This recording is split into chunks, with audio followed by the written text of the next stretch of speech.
আমরা কি করে বুঝবো যে আল্লাহ তাআলা আমাদের ভালোবাসেন? কিভাবে বুঝবো যে তিনি আমাদেরকে পছন্দ করেন, ভালোবাসেন? এটা বোঝার কিছু সিস্টেম আছে। এক নম্বর সিস্টেম হচ্ছে আপনি জাস্ট দেখুন যে আপনি নিজেকে কোন কাজে ব্যস্ত রেখেছেন। আপনি আপনাকে কোন কাজে ব্যস্ত রেখেছেন, আপনার লাইফস্টাইলের দিকে তাকান। লুক অ্যাট ইউর লাইফস্টাইল, আপনি নিজেই বুঝে যাবেন।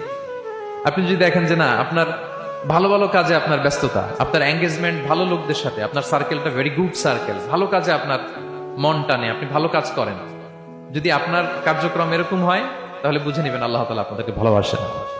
আলহামদুলিল্লাহ।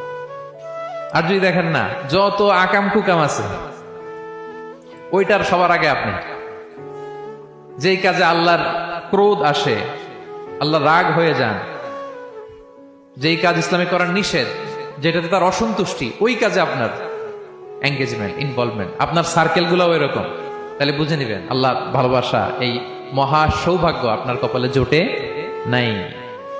তাহলে এটা হচ্ছে একটা সিস্টেম। আল্লাহ আপনাকে ভালোবাসেন কিনা এভাবে বুঝবেন যে আপনি নিজেকে কোন কাজে ব্যস্ত রেখেছেন, একটু দেখুন, আপনি মিলাতে পারবেন। দুই নম্বর পদ্ধতি হচ্ছে এটা বোঝার যে তিনি আমাকে ভালোবাসেন কিনা, সেটা হচ্ছে পৃথিবীবাসী আপনাকে ভালোবাসে কিনা, এটা একটু দেখেন। এই পৃথিবীর ভালো মানুষগুলোর কাছে আপনার একটা গ্রহণযোগ্যতা আছে কিনা, এটা দেখেন। এটা দেখলে আপনি বুঝতে পারবেন। সহিহ মুসলিমের একটা ছোট্ট হাদিস শেয়ার করি।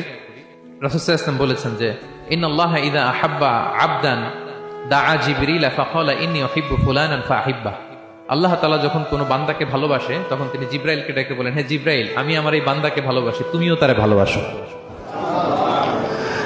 ফায়ুহিব্বুহু জিবরিল, জিবরাইল আলাইহিস সালাম তারে ভালোবাসতে শুরু করে। শুধু এখানেই না, সুম্মা ইউনাদি ফিস সামা, তারপরে তিনি আকাশে একটা অ্যানাউন্সমেন্ট করেন। ফায়াকুল, তিনি বলেন যে ইন্নাল্লাহা ইউহিব্বু ফুলানান ফাহিব্বু, ও আকাশবাসীরা, ও ফেরেশতারা, আল্লাহ তাআলা তার এই বান্দাকে ভালোবাসে, তোমরা সবাই তার ভালোবাসো।